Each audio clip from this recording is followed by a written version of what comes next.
Hello everyone and welcome to my channel. I hope सब बहुत अच्छे होंगे और अच्छे से अपनी पढ़ाई कर रहे होंगे। तो हम यहाँ पे स्टार्ट करेंगे आज पेडागोजी ऑफ इंग्लिश और एक ही वीडियो रहेगी, उसी में कंप्लीट जो पेडागोजी ऑफ इंग्लिश है आपको समझा दूंगी मैं। सारा सिलेबस यहाँ कवर होगा। ऐसा नहीं कि एक वीडियो तो सिलेबस छूट जाएगा, ऐसा कुछ भी नहीं है। सारा जो सिलेबस है इसी वीडियो में कंप्लीट हो जाएगा। इसके बाद आपको एक काम करना पड़ेगा, वो है प्रीवियस ईयर के जो क्वेश्चन है वो लगाने पड़ेंगे। जब आप उनको लगाओगे आप खुद ही देख लोगे कि यार हमारा तो सारा सिलेबस कंप्लीट हो गया, ये क्वेश्चन भी आता है, ये क्वेश्चन भी आता है। तो इसी वजह से मैंने क्या किया है, कॉम्प्रिहेंसिव वीडियो रखी है कि एक ही वीडियो के अंदर सब कंप्लीट कर देंगे, क्योंकि इसमें ऐसा कुछ है नहीं जिसके लिए बहुत ज़्यादा हमें टाइम की ज़रूरत पड़े। एक वीडियो में आराम से हम इसे कंप्लीट कर सकते हैं। तो अपनी वीडियो को यहाँ स्टार्ट करते हैं। और ये जो वीडियो रहने वाली है मैं पूरी कोशिश करूँगी कि बहुत ही अच्छे से आपको ईजी वे में समझा सकूँ। और आपकी भी ये भाई ड्यूटी बनती है कि अगर आपको अच्छे से समझ में आ रहा है तो फीडबैक मुझे ज़रूर दें कमेंट बॉक्स में, और लाइक करके ज़रूर बताएं कि वीडियो कैसी लगी, समझ में आई या नहीं आई। तो सबसे पहले हम स्टार्ट करते हैं, लैंग्वेज होती क्या है। अब लैंग्वेज हम कौन सी लैंग्वेज की बात कर रहे हैं, तो जब हम पेडागोजी ऑफ इंग्लिश पढ़ रहे हैं तो इंग्लिश की बात करेंगे। तो लैंग्वेज यानी इंग्लिश लैंग्वेज क्या है, कैसी है, वो समझते हैं। सबसे पहले जो लैंग्वेज वर्ड है वो एक लैटिन वर्ड लिंग्वे से डिराइव हुआ है, जिसका मतलब होता है प्रोड्यूस विद द टंग। इनका मानना यह है कि जब भी आप जीभ की हेल्प से किसी चीज़ को प्रोड्यूस करते हो तो वो आपकी लैंग्वेज कहलाती है। अगर आपसे ये क्वेश्चन में पूछ लिया जाए कि लैंग्वेज किस शब्द से डिराइव हुई है, तो वो लिंग्वे शब्द से हुई है।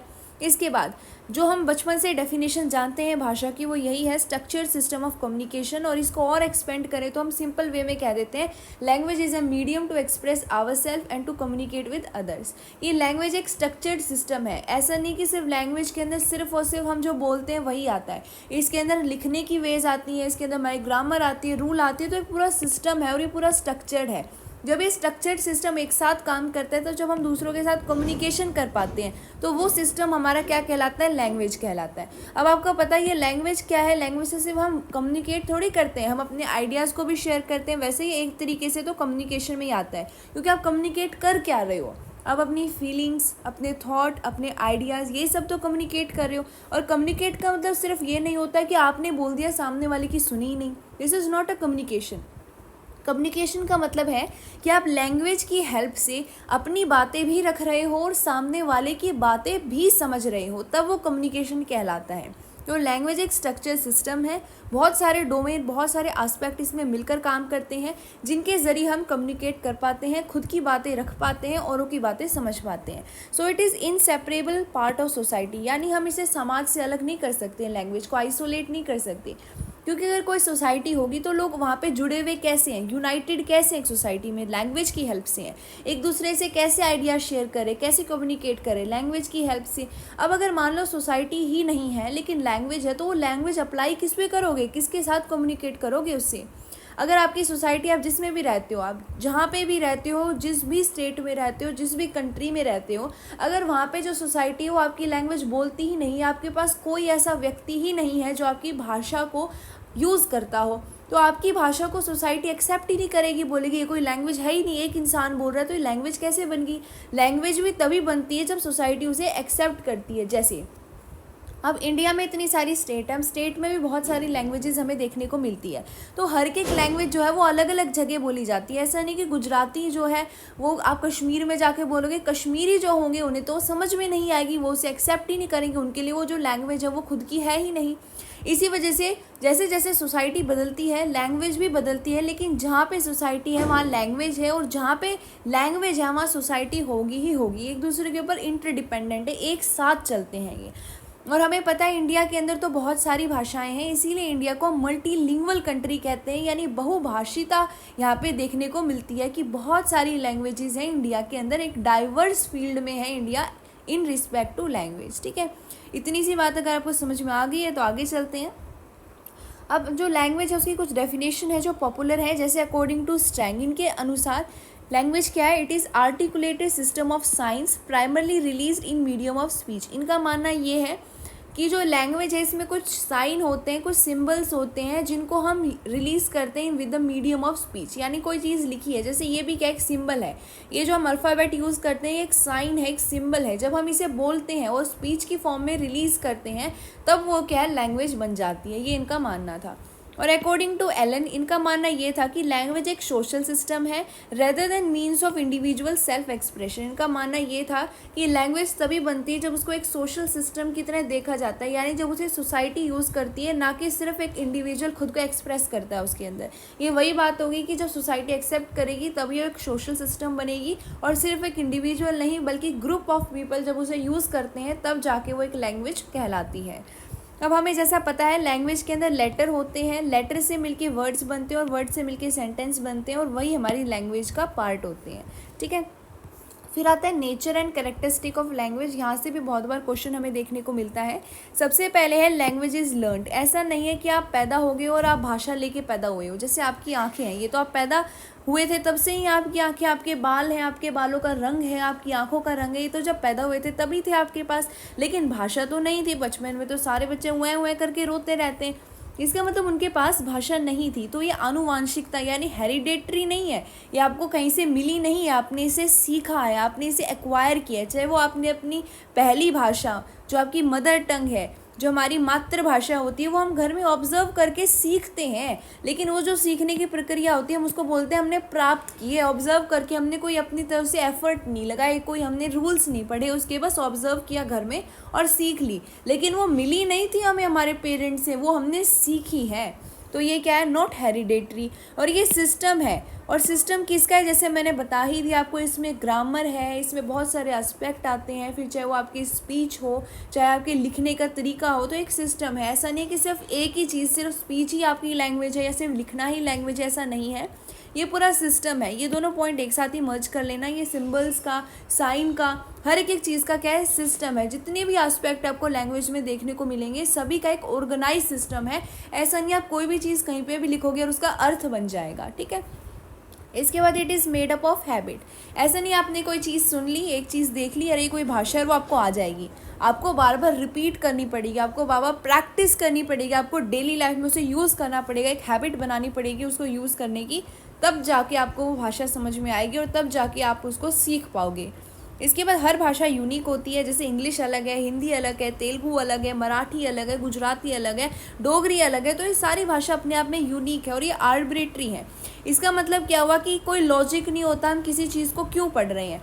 अभी जैसे मैंने बोल दिया ये एप्पल है, आप सब समझ जाओगे, APPLE एप्पल। अब एप्पल को ऐसे ही क्यों लिखते हैं, इसको एप्पल ही क्यों बोलते हैं, ये पीछे, इसके पीछे कोई लॉजिक नहीं है। ये हमने सबने मिलकर एक्सेप्ट कर लिया कि इस चीज़ को हम A पढ़ेंगे, इसको B पढ़ेंगे, तो ये आर्बिट्री है, यानी मन चाहे साइन है जिन्हें हम मन चाहे स्पीच या साउंड के फॉर्म में प्रोड्यूस करते हैं। ठीक है, इसके बाद है डायनामिक। कोई भी लैंग्वेज रुकती नहीं है, वो चेंज होती रहती है। जैसे जैसे सोसाइटी चेंज होगी, जैसे जैसे जनरेशन आगे की ओर बढ़ेगी, लैंग्वेज में कुछ ना कुछ चेंज देखने को मिलते हैं।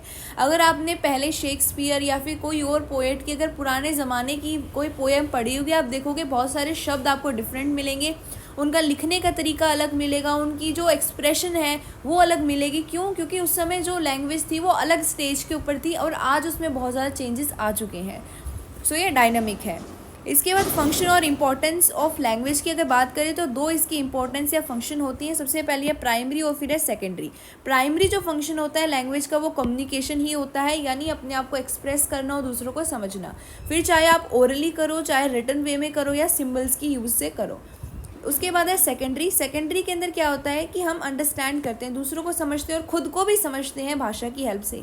आप कभी भी देखो, आपके सपने जो है बिना भाषा के नहीं आते। अगर आपके सपने भी आएंगे ना तो उसमें जब आप बात कर रहे होगे तो लैंग्वेज में कर रहे होगे, और उसी लैंग्वेज में जो आपको आती है। ऐसा तो नहीं आप चाइनीज़ में आपको सपने आ रहे, नहीं है ना ऐसा पॉसिबल। और ऐसा भी नहीं कि आपके दिमाग में जो थॉट आते हैं, कोई भी चीज़ आपके दिमाग में आई है, विचार आया है, तो वो सब लैंग्वेज में ही आ रहे हैं। यानी आप अपने थॉट को, अपने सपनों को, अपनी फीलिंग्स को कैसे समझ पा रहे हो, आप लैंग्वेज की हेल्प से समझ पा रहे हो, दूसरों को भी।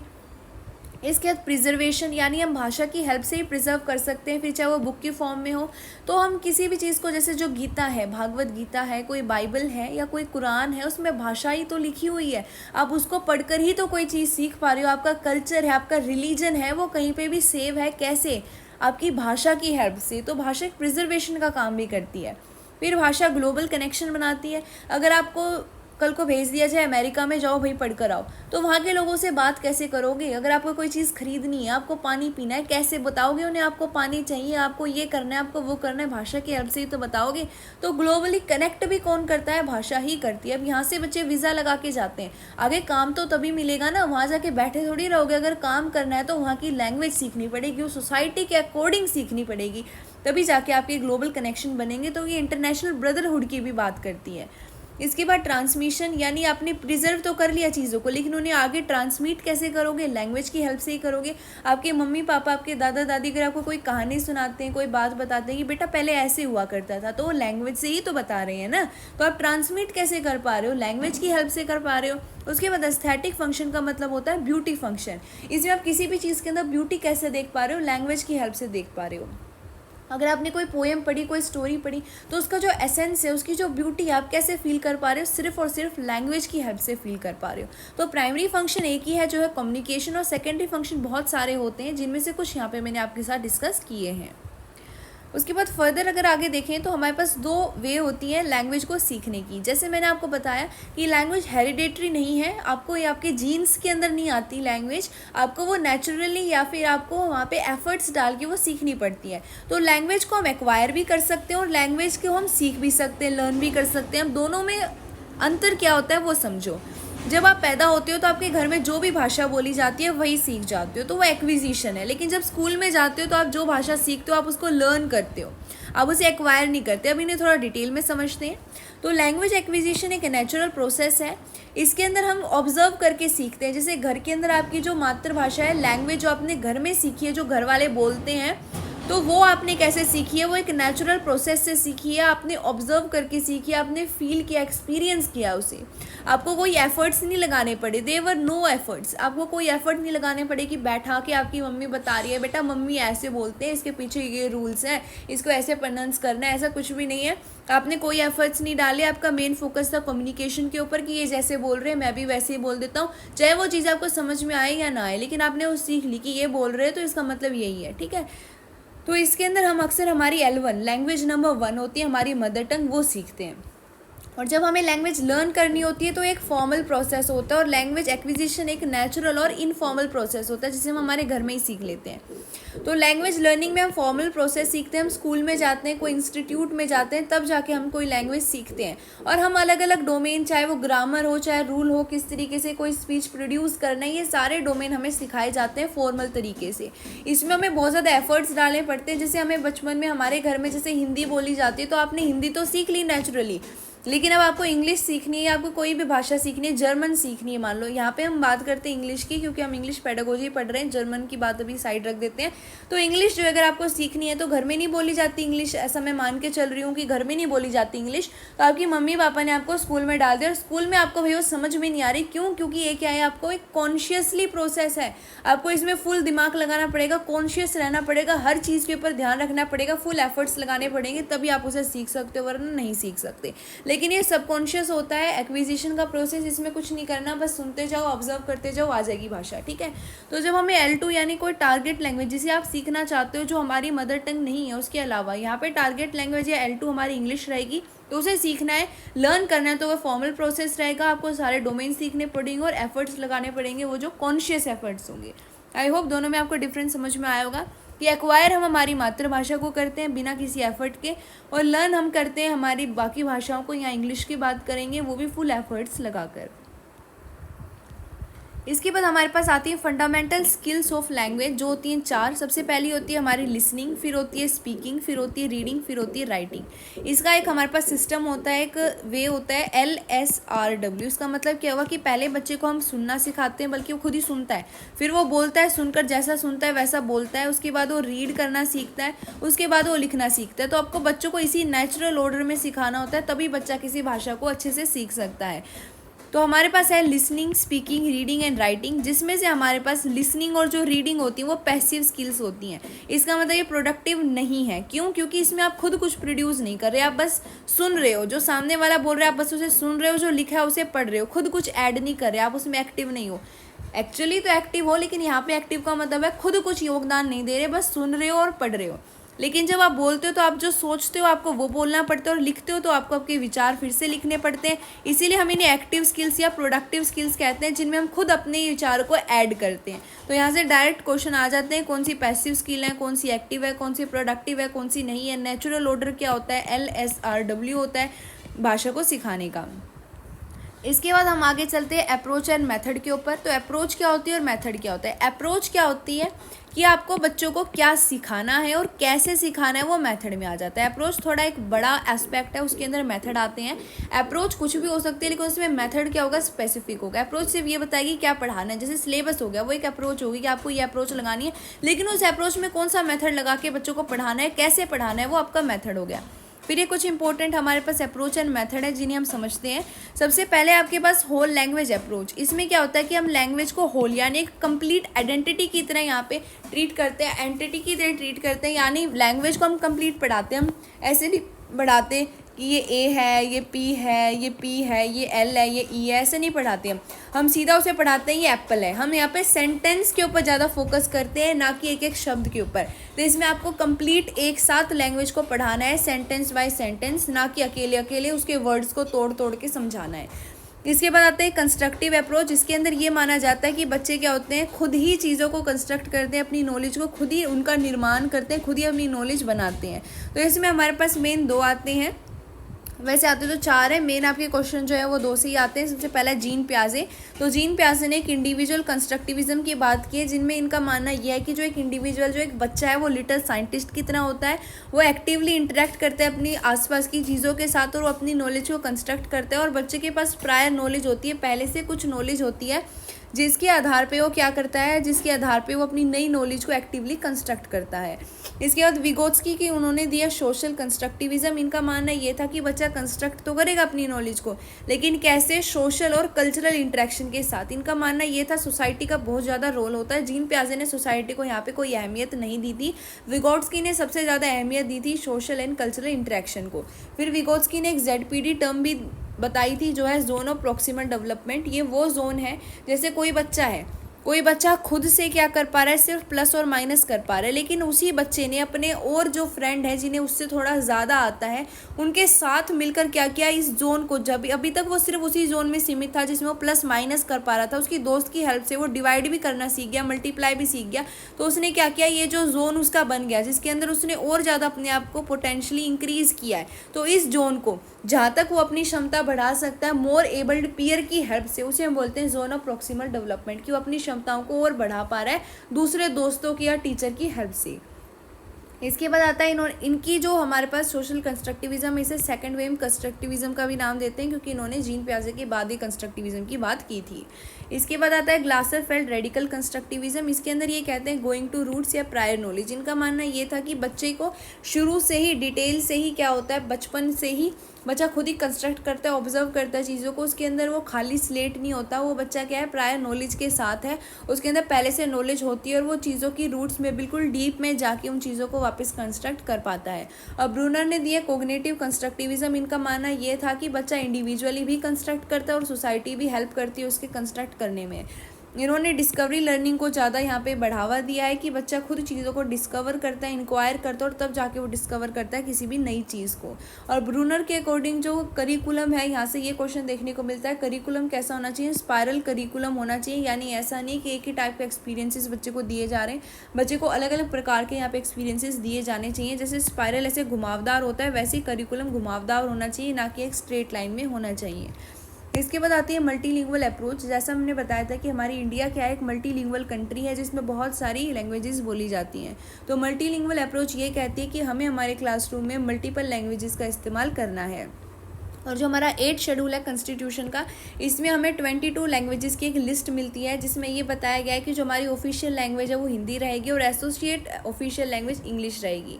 और हमें इंग्लिश या फिर किसी भी लैंग्वेज का एज ए एसेट यूज़ करना है, यानी रिसोर्स की तरह उसका यूज़ करना है, और तब जाके हमें मल्टीपल जो लैंग्वेजेस हैं उन्हें यहाँ पे इंटीग्रेट करना है और इन्हें रिसोर्स की तरह यूज़ करते हुए यहाँ पे बच्चों के अंदर मल्टीलिंगुअलिज्म जो है उसको प्रमोट भी करना है और उसका यूज़ करके अपनी क्लासरूम की जो लर्निंग है उसको इंकरेज करना है, उसको एनहांस करना है।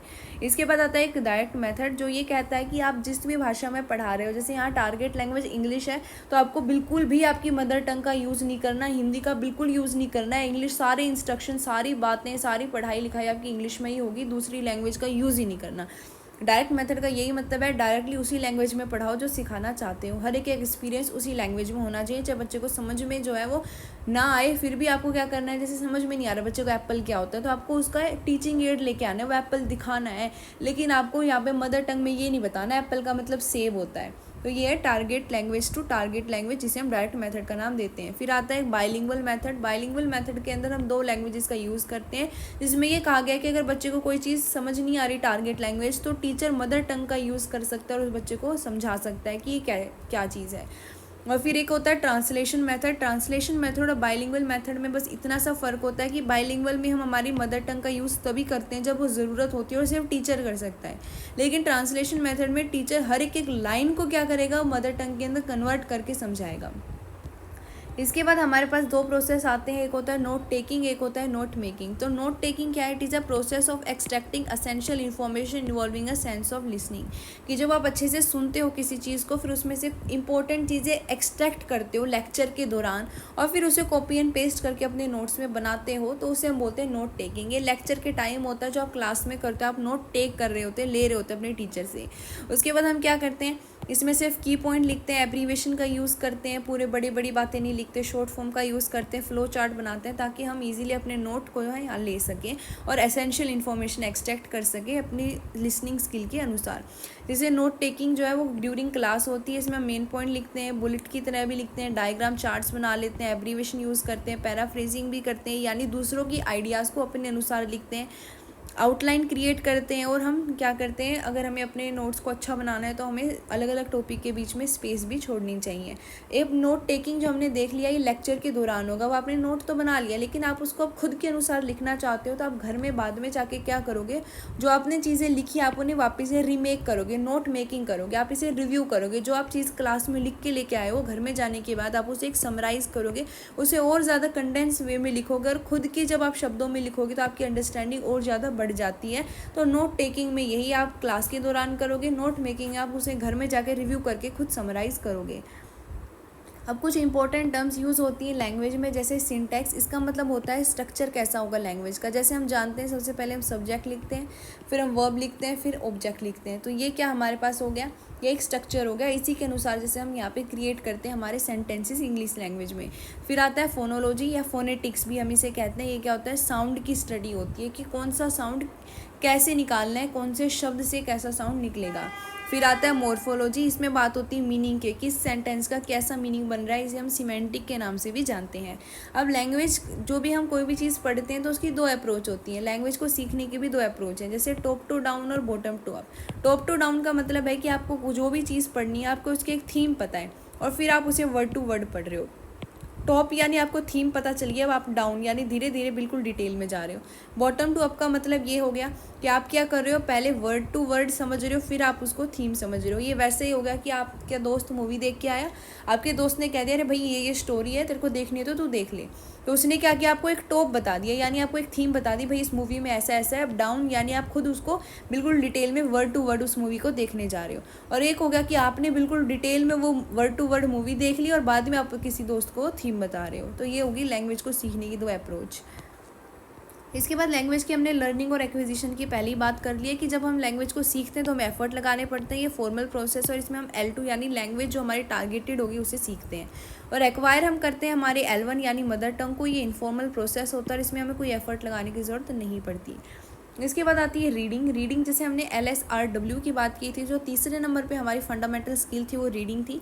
रीडिंग का मतलब क्या होता है कि जो सिंबल्स लिखे होते हैं हम उन्हें देखते हैं, फिर हम उन्हें साउंड में क्रिएट करते हैं, उसके बाद हम उसकी कोई सेंस बनाते हैं। तो ये रीडिंग का पूरा प्रोसेस होता है। अब रीडिंग इंटेंसिव भी हो सकती है और एक्सटेंसिव भी हो सकती है। इंटेंसिव रीडिंग का मतलब ये होता है कि जो भी टेक्स्ट आपको दिया गया आप उसे बिल्कुल डिटेल में पढ़ रहे हो, कोई शब्द नहीं आ रहा उसे डिक्शनरी में खोल के देख रहे हो, वो कहाँ से डिराइव हुआ, उसे पढ़ना कैसे है, क्या उसके पीछे रूल लगा है, वो वर्ब है, नाउन है, क्या पार्ट ऑफ स्पीच है, हर एक चीज़ आप जब डिटेल में एग्जामिन करते हो तो वो इंटेंसिव रीडिंग होती है। लेकिन एक्सटेंसिव रीडिंग में हम किसी भी चीज़ को इतनी डिटेल में नहीं देखते। अगर आपको समझ में नहीं आई कोई चीज़ तो आप अंदाज़ा लगा देते हो, अरे इसका मतलब ये होगा। आप बार बार कष्ट नहीं करते हर चीज़ को डिटेल में जानने का, ठीक है। तो ये जो हमारे पास एक्सटेंसिव रीडिंग है जिसमें हम सिर्फ डिटेल एक ओवरव्यू ले रहे होते हैं, अच्छा इसमें ऐसा है, मतलब हम मज़े के लिए पढ़ रहे हैं, हम इसको प्लीज़र के लिए पढ़ते हैं, कोई इतनी नॉलेज हम इससे यहाँ गेन नहीं कर रहे होते। लेकिन इंटेंसिव में क्या होता है, हमारा एक पर्पज़ होता है पढ़ने का कि हम क्यों पढ़ रहे हैं, और उससे हमें नॉलेज तो मिलती है, साथ में हमें प्लेजर भी मिलता है। तो इंटेंसिव में यही है, बिल्कुल इंटेंसिव वे में, बिल्कुल डिटेल में, बिल्कुल डीप में आप पढ़ रहे हो, और एक्सटेंसिव में आप सिर्फ मज़े के लिए पढ़ रहे हो। इसमें और भी दो तरीके आते हैं, एक होता है स्कैनिंग और एक होता है स्कीमिंग। स्कैनिंग का मतलब होता है आप किसी भी चीज़ को स्कैन कर रहे हो, यानी बिल्कुल डिटेल में ढूंढ रहे हो, और स्कीमिंग का मतलब होता है आप एक ओवरव्यू ले रहे हो, आप एक आइडिया ले रहे हो कि इस चीज़ में क्या है। जैसे आपको अभी कह दिया, आपके टीचर ने कह दिया 10 मिनट है तुम्हारे पास या 5 मिनट है, ये जो टेक्स्ट दिया है इसे जल्दी से पढ़ के बताओ इसमें क्या है। तो आप क्या करोगे, स्कीम करोगे, यानी एक ओवरव्यू लेने की कोशिश करोगे कि जल्दी देखोगे कि इसके अंदर क्या मेन आइडिया बताया गया, क्या इसकी मेन समरी है। लेकिन अगर आपको क्या करना है, आपकी एक लिस्ट निकल के आई है कि आपकी ये नौकरी लग गई है, आपकी ये मेरिट लिस्ट निकली है, देख लो आपका इसमें नाम है या नहीं, तो आप बिल्कुल डिटेल में देखोगे, स्कैन कर दोगे इसको बिल्कुल कि मेरा नाम इसमें है या नहीं है। इसके बाद कुछ स्टेटमेंट हमारे पास आती हैं जो डायरेक्टली पूछ ली जाती हैं किसने कही है। तो जैसे सबसे पहली है child as a blank state, कि जो हमारे पास एक बच्चा है वो बिल्कुल कोरी तख्ती की तरह होता है, बच्चे में बिल्कुल कोई नॉलेज नहीं है, प्रायर कोई उसे पहले से कोई चीज़ नहीं पता है, बिल्कुल ब्लैंक आया टीचर के पास और टीचर ही उसको भरेगा। तो ये जो हमारे पास स्टेटमेंट है child as a blank slate, ये दी है जॉन लॉक ने। इसके बाद हमारे पास जोन ऑफ प्रोक्सिमल डेवलपमेंट, अभी बात की थी ZPD टर्म की, तो ये विगोत्स्की ने दी है। एसिमिलेशन, एकोमोडेशन, इक्विलिब्रेशन, ये आपने CDP में पढ़ा होगा और ये हमें जीन प्याजे ने बताया है। इसके बाद फर्दर अगर आगे चलें तो हमारे पास आ जाता है NCF 2005 जो है नेशनल करिकुलम फ्रेमवर्क। इसमें जो है इंग्लिश है, जब ऑब्जर्व किया गया तो ये देखा गया कि जो इंग्लिश है वो हमारे इंडिया के अंदर L2 यानी लैंग्वेज 2 का काम करती है। ऐसा नहीं देखा गया कि इंग्लिश जो है मैक्सिमम केसेस में हमारे भारत के अंदर फर्स्ट लैंग्वेज है, ऐसा है ही नहीं, बल्कि लैंग्वेज नंबर 2 है इंग्लिश। फिर हमने ये देखा कि जो इंडिया है ये एक मल्टीलिंगुअल कंट्री है, इसमें बहुत सारी भाषाएँ बोली जाती हैं, और इंग्लिश जो है यहाँ पे ग्लोबल लैंग्वेज का काम करती है। क्यों? क्योंकि इंग्लिश जो है हमें कनेक्ट करती है, एक दूसरे से भी कनेक्ट करती है। जैसे यहाँ का इंसान है, कोई नॉर्थ इंडिया का इंसान है और कोई साउथ इंडिया का, दोनों को एक दूसरे की भाषा नहीं आती, हिंदी भी नहीं आती दोनों को, लेकिन इंग्लिश आती है। तो इंग्लिश क्या करेगी, दोनों को कनेक्ट करेगी, और दूसरे देश में भी इंडिया को दूसरे इंटरनेशनली कनेक्ट करने के लिए भी इंग्लिश लैंग्वेज यूज़ की जाती है, इसलिए इसे ग्लोबल लैंग्वेज कहते हैं। और ये बहुत इंपॉर्टेंट है, यहाँ से बहुत बार क्वेश्चन मिलते हैं मल्टीलिंगुअलिज्म से, कि मल्टीलिंगुअलिज्म को तुम एक बोझ की तरह देखते हो, एक बर्डन देखते हो, रिसोर्स देखते हो, तो इसको रिसोर्स की तरह यूज़ करना है, एक असेट की तरह यूज़ करना है। और फिर मल्टीलिंगुअलिज्म जो हमारे पास मेथड है, एक अप्रोच है, इसके अंदर ये भी कहा गया है कि 3 लैंग्वेज फॉर्मूला को हमें प्रमोट करना है, जिसका जिक्र हमें कोठारी कमीशन में देखने को मिलता है कि बच्चे को हमें 3 लैंग्वेज सिखानी है। शुरू में उसे सारे इंस्ट्रक्शन उसकी मदर टंग में देने हैं जो उसकी फर्स्ट लैंग्वेज रहेगी, फिर हमें उसे हिंदी या इंग्लिश में से एक लैंग्वेज सिखानी है, फिर हमें जो 22 लैंग्वेजेस हमारे 8th शेड्यूल कॉन्स्टिट्यूशन में देखने को मिलती है उनमें से कोई भी मॉडर्न लैंग्वेज चूज़ करेगा बच्चा, वो उसकी तीसरी लैंग्वेज होगी। तो हमें बच्चे को कम से कम 3 भाषाएं यहाँ पे सिखानी है बिल्कुल अच्छे से। उसके बाद कम्युनिकेशन स्किल आ जाती हैं, 2 हमें इसमें मेन देखने को मिलती हैं। सबसे पहले है BICS जो है बेसिक इंटरपर्सनल कम्युनिकेशन स्किल, जिसमें बच्चा इंटरपर्सनल यानी दूसरों से डायरेक्ट इंटरेक्शन बहुत अच्छे से कर पाता है। यहाँ पे लिंग्विस्टिक स्किल्स को यूज़ कर पाता है, अच्छे से लिसन कर पाता है, LSRW यानी अच्छे से सुन पाएगा, स्पीक कर पाएगा, रीड कर पाएगा और राइट कर पाएगा, अपने मैसेज और आइडिया को अच्छे से एक्सप्रेस कर पाएगा, दूसरों के साथ इंटरेक्शन बहुत अच्छे से कर पाएगा। इसके बाद आती है CALP जो है CLP जो है कोग्निटिव एकेडमिक लैंग्वेज प्रोफिशिएंसी, जिसमें इसमें बच्चा अपनी एकेडमिक लैंग्वेज को लेके बहुत प्रोफिशिएंट होगा, जो उसकी एकेडमिक्स के अंदर उसकी स्टडी के अंदर जो लैंग्वेज यूज़ की जाती है उसमें प्रोफिशिएंट होगा और उसकी एकेडमिक अचीवमेंट यहाँ पे हाई होगी।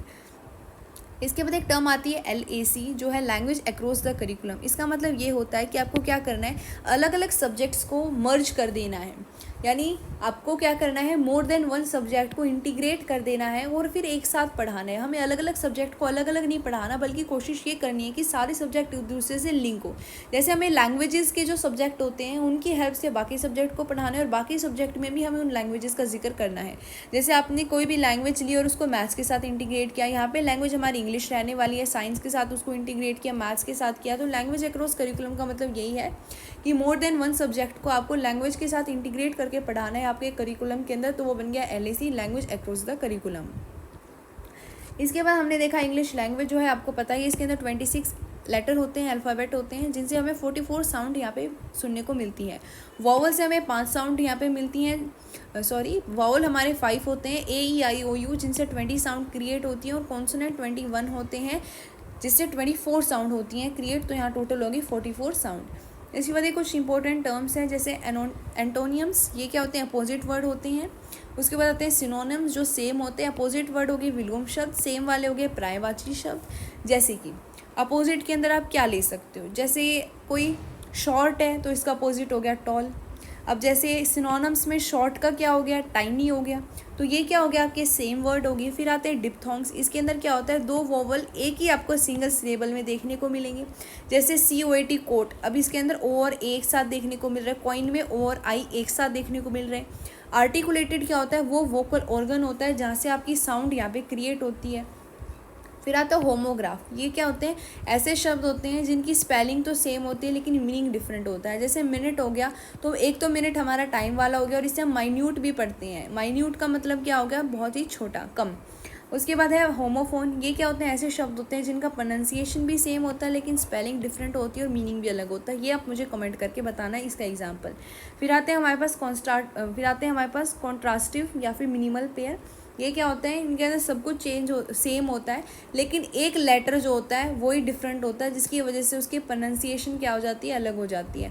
और इसकी हेल्प से हमें क्या करना है, प्रोनाउंसिएशन हम सिखा सकते हैं बच्चों को कि एक लेटर कैसे बदल गया और उसी के हिसाब से प्रोनाउंसिएशन चेंज होगी।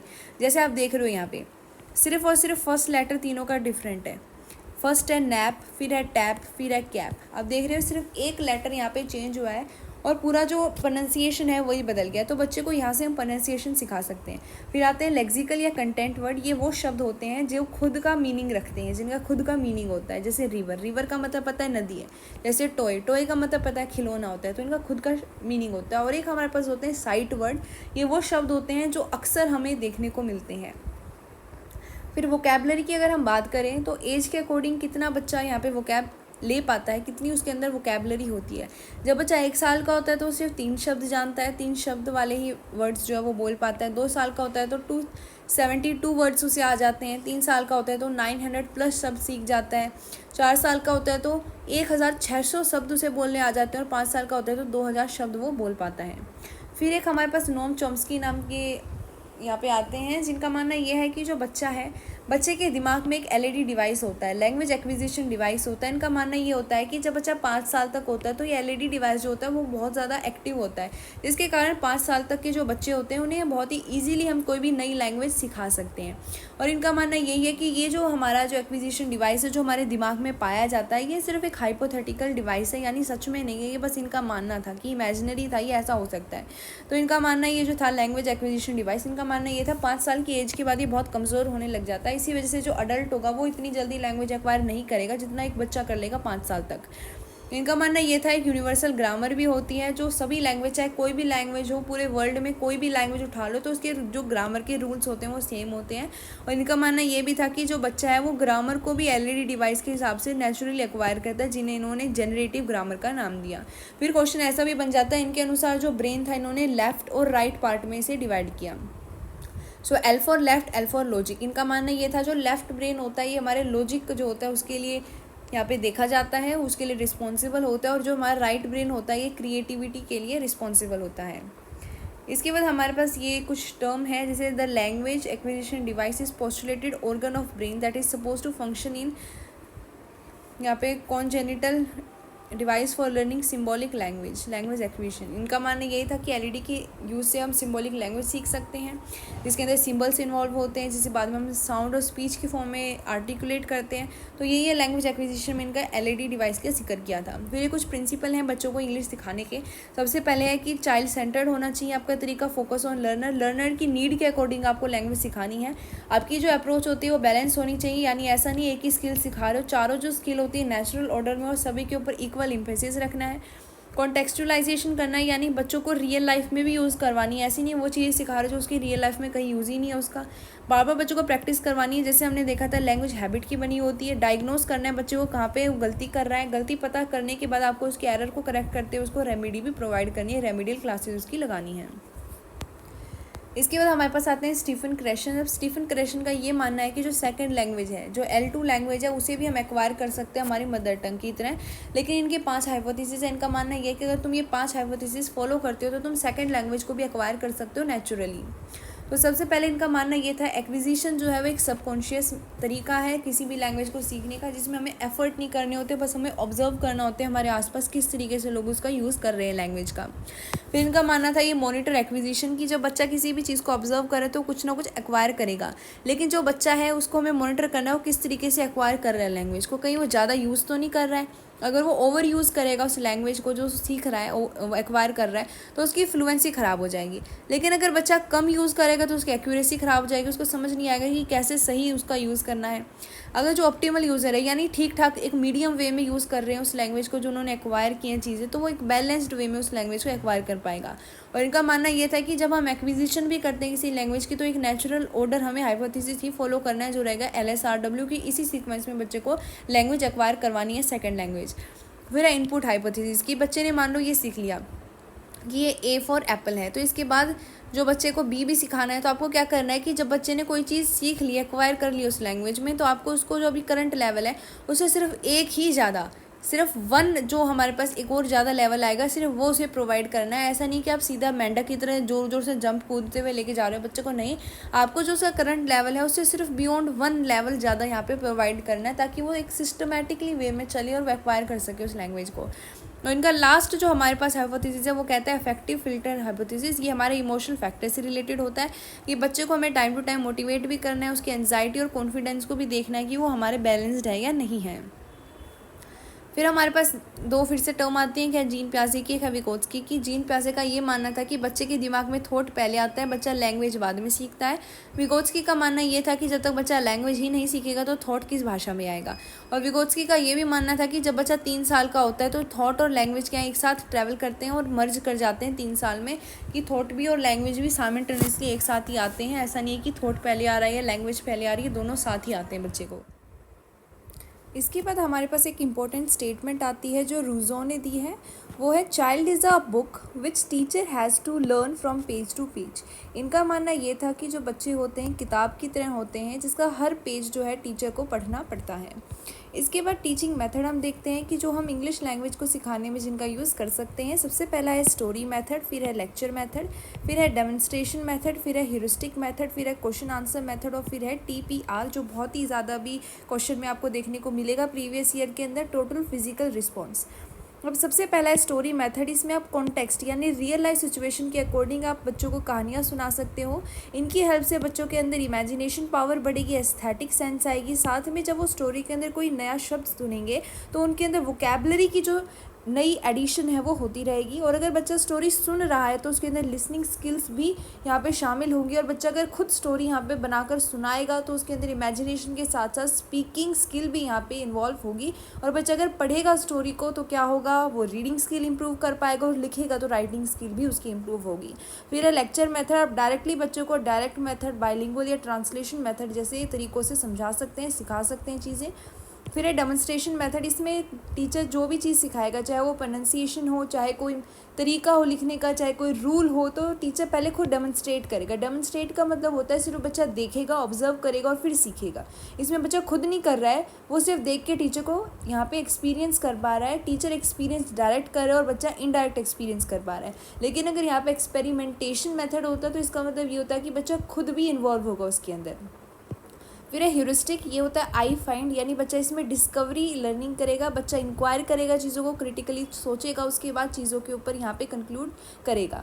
फिर है क्वेश्चन आंसर मेथड की, जो बच्चे हैं वो खुद भी क्वेश्चन पूछ सकते हैं, टीचर उनका आंसर देगा या टीचर क्वेश्चन पूछेगा और बच्चे जो है आंसर देते रहेंगे और अल्टीमेटली अपने जो टॉपिक है, अपनी जो भी चीज़ सीखना चाहते हैं उसकी तरफ पहुँच जाएंगे। इसके बाद आता है टोटल फिजिकल रिस्पॉन्स TPR। ये इंपॉर्टेंट है क्योंकि ये काइनेस्थेटिक मेथड है। इसमें क्या होता है, टीचर बच्चों को इस तरीके से समझाता है कि उस तरीके से सिखाता है कि बच्चे की जो फिज़िकल मूवमेंट है, जो उसकी बॉडी है और जो उसका माइंड है, वो कोऑर्डिनेट कर सके और वो एक फ़िज़िकल मूवमेंट के साथ चीज़ों को सीख सके। ये जो मेथड होता है ये अक्सर छोटे बच्चों के लिए यूज़ होता है। आपने देखा होगा जो बिल्कुल छोटे छोटे बच्चे होते हैं, नर्सरी, LKG UKG के, वो क्या करते हैं, डांस करते करते पोएम सीखते हैं। बेशक उन्हें मतलब समझ में ना आ रहा हो, लेकिन वो सीख कैसे रहे हैं, फिज़िकल रिस्पॉन्स से। वो डांस करेंगे, सिंगिंग करेंगे, चीज़ों को गाएंगे और टीचर कोई चीज़ बोलेगा तो उसको कंक्रीट वे में प्रेजेंट करेंगे। तो ये क्या है, एक टोटल फिजिकल रिस्पॉन्स है जिसमें बच्चा क्या कर रहा है, अपनी एक्टिवली यहाँ पे मसल का यूज़ कर रहा है, अपनी बॉडी का यूज़ कर रहा है। तो इसे कहते हैं टोटल फिजिकल रिस्पॉन्स मेथड। इसके बाद आता है लैंग्वेज लेबोरेटरी, कि अगर यहाँ पे इंग्लिश की बात करें तो इंग्लिश की एक लैंग्वेज लेबोरेटरी हो सकती है स्कूल में, जो एक स्पेशलाइज्ड फैसिलिटी प्रोवाइड करेगी। उसके अंदर बहुत सारे ऑडियो विजुअल एड हो सकते हैं जिसके ज़रिए बच्चों को हम चीज़ें बहुत ही अच्छे से समझा सकते हैं। और यहाँ पे बच्चों की जो प्रोनंसिएशन होती है हम उसको बिल्कुल ही एग्जैक्ट बना सकते हैं, कहीं पे कोई कमी ना रहे, इसलिए उसको आर्टिकुलेटर्स यानी वोकल ऑर्गन होते हैं, किस तरीके से यहाँ पे जो हवा है वो पास होगी, जीभ किस समय कहाँ पे टच होगी, ये सारी चीज़ें हम सिखा सकते हैं इस लैंग्वेज लेबोरेटरी की हेल्प से, क्योंकि इसमें पर्सनलाइज लर्निंग होती है, हर एक बच्चा अपनी पेस के अकॉर्डिंग सीख सकता है। और इसमें हम LSRW यानी नेचुरल ऑर्डर से चल सकते हैं, और मेन फोकस इसका फोनेटिक्स यानी साउंड के प्रोडक्शन पे होता है। अभी आप देख सकते हो इस पिक्चर में ये जो टीचर है किस तरीके से यहाँ पे दिखा रही हैं कि किस तरीके से प्रोनाउंस करना है चीज़ों को, बच्चे बैठ के देख रहे हैं। और सामने आप देख सकते हो यहाँ पे प्रोजेक्टर के जो है उसके ज़रिए स्क्रीन के ऊपर यहाँ पे प्रेजेंटेशन दी जा रही है, और आप देख सकते हो कुछ यहाँ पे फेस सा बना हुआ है। तो ये है क्या चीज़, ये यहाँ पे फोनेटिक्स है, यानी बच्चों को सिखाया जा रहा है कौन सा ऑर्गन कितना यूज़ करना है किसी भी साउंड को प्रोड्यूस करने के लिए। तो टीचर यहाँ पे बहुत ही इजीली बच्चों को समझा सकता है, सिखा सकता है दिखाकर, और साथ ही में ऑडियो यानी ऑडियो एड्स और विजुअल एड दोनों की हेल्प से। इसके अंदर आपको रेडियो मिल सकता है, टेलीविज़न मिल सकता है, आपको रिकॉर्डिंग के लिए यहाँ पे मिल सकता है, माइक्रोफोन मिल सकता है, प्रोजेक्टर आप देख ही सकते हो इस तरीके से। तो बहुत ही ज़्यादा इफ़ेक्टिव वे होता है ये अपनी लैंग्वेज को, खासकर प्रोनंसिएशन को ठीक करने का। इसके बाद अगर आगे चलें फिर आता है हमारे पास एक इम्पोर्टेंट कंसेप्ट जो है CCE, जो है हमारा कंटिन्यूस एंड कॉम्प्रीहेंसिव इवैल्यूएशन। तो सबसे पहला शब्द आता है इसके अंदर कॉन्टीन्यूस, जिसका मतलब होता है कि जो भी आप यहाँ पे इवैल्यूएट करोगे, बच्चे को चेक करोगे कि उसने लर्निंग आउटकम्स अचीव किए या नहीं किए, आपको रेगुलरली चेक करना है, फ्रीक्वेंटली चेक करना है, बच्चे को असेस फ्रीक्वेंटली करना है। और जो इवैल्यूएशन है वो कॉम्प्रीहेंसिव हो, यानी कि वो कैसा होना चाहिए, व्यापक होना चाहिए, हॉलिस्टिक होना चाहिए, बच्चे के हर एक एरिया को कवर करे, हर एक डोमेन को करे, बिहेवियर के अंदर भी, चाहे वो कोग्निटिव हो, कोनेटिव हो या अफेक्टिव डोमेन हो। बच्चे की स्कोलास्टिक यानी एकेडमिक भी आपको चेक करना है, और कोसोलास्टिक यानी इसका मतलब क्या हुआ कि बच्चा करिकुलर एक्टिविटीज़ के अंदर पार्टिसिपेट कर रहा है या नहीं कर रहा, कौन से फील्ड में अच्छा कर रहा है, किस में वो कर नहीं पा रहा ठीक से। हर एक चीज़ जो है आपको होलिस्टिकली चेक करनी है, बिल्कुल रेगुलर फ्रीक्वेंटली चेकिंग होगी, इवैल्यूएशन होगी बच्चे की, और हर एक एस्पेक्ट में होगी, चाहे वो एकेडमिक से रिलेटेड हो, चाहे वो को स्कॉलास्टिक एक्टिविटीज़ से रिलेटेड हो, कि बच्चे की पार्टिसिपेशन कैसी है बाकी एक्टिविटीज़ के अंदर। इसके अलावा यहाँ पे एक बात आती है कि जो बच्चे का रिपोर्ट कार्ड होगा वो भी आजकल होलास्टिक रिपोर्ट कार्ड होगा, जिसे हम 360 डिग्री के नाम से जानते हैं, कि 360 डिग्री रिपोर्ट कार्ड होगा बच्चे का, जिसके अंदर पोर्टफोलियो की तरह ही बच्चे की हर एक एक्टिविटी की डिटेल यहाँ पे मौजूद होगी, और बच्चे की स्कॉलास्टिक एज वेल एज को स्कॉलास्टिक क्या इवैल्यूएशन निकली है वो सारी उसके अंदर प्रेजेंट की जाएगी। फिर हमारे पास कुछ इवैल्यूएशन से रिलेटेड टर्म आती हैं, जैसे कि असेसमेंट, मेजरमेंट, डायग्नोस्टिक टेस्ट और रेमेडियल टीचिंग। सबसे पहले होती है असेसमेंट। इसमें क्या होता है, टीचर सिर्फ ये चेक करता है कि जो टीचर ने पढ़ाया है वो बच्चों ने कितना अचीव कर लिया है। ये असेसमेंट फॉर्मेटिव भी हो सकता है कि टीचर क्या करे, फ्रीक्वेंटली चेक करता रहे, जैसे एक टॉपिक कंप्लीट हो गया फिर चेक करे, या क्लास के अंदर ही रेगुलरली ऑब्जर्व करके। फॉर्मेटिव जो टूल्स होते हैं जैसे क्विज हो गया, जैसे क्वेश्चन आंसर मेथड हो गया, डिस्कशन हो गया, इसके जरिए बच्चे को असेस कर रहा है। फिर आता है समेटिव, जिसमें एक इंस्ट्रक्शनल प्रोसीजर के बाद, जैसे पूरा चैप्टर कंप्लीट हो गया या एक मंथ कंप्लीट हो गया, उसके बाद जो एंड ऑफ द सेमेस्टर भी होता है और ये फाइनल एग्जाम भी समेटिव ही होता है, जिसमें एंड में टीचर चेक करेगा कि बच्चों ने कितना यहाँ पे अचीव कर लिया है। फिर आता है मेजरमेंट। मेजरमेंट का मतलब होता है कि बच्चे ने जितना भी अचीव किया है उसको एक वैल्यू दे देना, उसको एक न्यूमेरिकल वैल्यू दे देना, तब वो क्या कहलाएगा, मेजरमेंट कहलाएगा। जब हम उसको न्यूमेरिकल वैल्यू दे देंगे, जैसे कि हम क्या कर सकते हैं, उसे कोई ग्रेड दे सकते हैं, कोई परसेंटेज दे सकते हैं, मार्क्स दे सकते हैं, सारे मेजरमेंट होंगे। फिर आता है डायग्नोस्टिक टेस्ट। जब टीचर ये ऑब्जर्व करता है कि बच्चे की जो पोटेंशियल है, जितना वो अचीव कर सकता है, जितना उसको मिल रहा है, जितने उसके आउटकम आ रहे हैं, उसमें कोई गैप लगे टीचर को, तो टीचर क्या कर सकता है, डायग्नोस्टिक टेस्ट कर सकता है, जिसमें वो गैप फाइंड करेगा कि क्या उसकी लर्निंग के अंदर कमी आ रही है। और जब वो डायग्नोस कर लेगा कि क्या कमी आ रही है, तो उसको दूर करने के लिए टीचर रेमेडियल टीचिंग करेगा, एक स्पेशलाइज इंस्ट्रक्शन देगा बच्चे को, हो सकता है वो रीटीच करें, या उसकी कमियों को दूर करने के लिए वो सही रेमेडी यहाँ पे अपनाएगा और उसको दूर करेगा। फिर हमारे पास कुछ थ्योरीज आती हैं, जैसे कि फिर है बिहेवियरिज्म की, फिर है कोग्निटिविज्म की, उसके बाद है कंस्ट्रक्टिविज्म की। अब सबसे पहले बिहेवियरिज्म की अगर बात करें तो इसमें BS स्किनर का यहाँ पे नाम हमें देखने को मिलता है, जिन्होंने यहाँ पे हमें ऑपरेंट कंडीशनिंग की भी थ्योरी दी थी, CDP में आपने पढ़ा होगा। तो इनका मानना यह है कि जो लैंग्वेज लर्निंग है वो एक ऐसा प्रोसेस है जिसमें हैबिट फॉर्मेशन हो, यानी जब हैबिट बन जाती है किसी भी इंसान की प्रैक्टिस से, ड्रिल से, रिपीटेशन से, तब जाके वो किसी लैंग्वेज को सीखता है। तो इनका मानना यही है कि ऐसा यानी स्टिमुलस स्टिमुलस और रिस्पॉन्स के ज़रिए, ड्रिल्स और रेपिटेशन के ज़रिए ही हम लैंग्वेज को सीख सकते हैं। फिर आता है कोग्निटिविज्म की, इसमें नोम चॉम्स्की की बात आती है, हमने इनका ऑलरेडी डिस्कस कर लिया। ये एलईडी यानी लैंग्वेज एक्विजिशन डिवाइस की बात करते हैं कि जैसे जैसे बच्चे को एक्सपोजर मिलता है तो उसके दिमाग में जो एलईडी डिवाइस है, इसके इनेट स्ट्रक्चर के कारण ही बच्चा लैंग्वेज को नेचुरली सीख पाता है। इसके बाद हमने कंस्ट्रक्टिविज्म की जब बात की, इसमें हमने जीन प्याजे को भी देखा और हमने ली विगोट्स्की, साथ में ग्लेसरफेल्ड और ब्रुनर की भी जिक्र किया था। मैंने पहले भी आपको बताया था ये दोनों सबसे इंपॉर्टेंट है कंस्ट्रक्टिविज्म के अंदर। इनका मानना यह है कि लर्निंग क्या एक एक्टिव प्रोसेस है और कंस्ट्रक्टिव प्रोसेस है, जिसमें स्टूडेंट खुद की ओन अंडरस्टैंडिंग के थ्रू और एक्सपीरियंस के थ्रू और सोशल इंटरेक्शन के थ्रू अपनी नॉलेज को यहाँ कंस्ट्रक्ट करता है। जीन प्याजे ने सिर्फ इंडिविजुअल की बात की थी, लेकिन लिव विगोट्स्की ने सोशल और कल्चरल दोनों की बात की थी। इसके बाद आ जाते हैं NEP 2020, न्यू एजुकेशन पॉलिसी 2020 के अंदर इंग्लिश के बारे में क्या कहा गया है वो देखते हैं। सबसे पहला ये है कि ये मल्टीलिंग्विज्म को प्रमोट करता है, क्योंकि हमारी जो कंट्री है वो मल्टीलिंग्वल कंट्री है और हमने बात की थी ट्रीलिंग्वल अप्रोच यानी 3 लैंग्वेज जो फॉर्मूला है उसके बारे में जिक्र करता है कि हमें एटलीस्ट बच्चों को 3 लैंग्वेज सिखानी है। सबसे पहली क्या रहेगी, उसकी मदर टंग रहेगी, फिर सेकंड के अंदर हिंदी या इंग्लिश रहेगी और फिर बाद में 22 जो लिस्ट थी उसमें से कोई भी एक लैंग्वेज, मॉडर्न इंग्लिश लैंग्वेज हो, मॉडर्न इंडियन लैंग्वेज हो, चूज़ कर सकता है।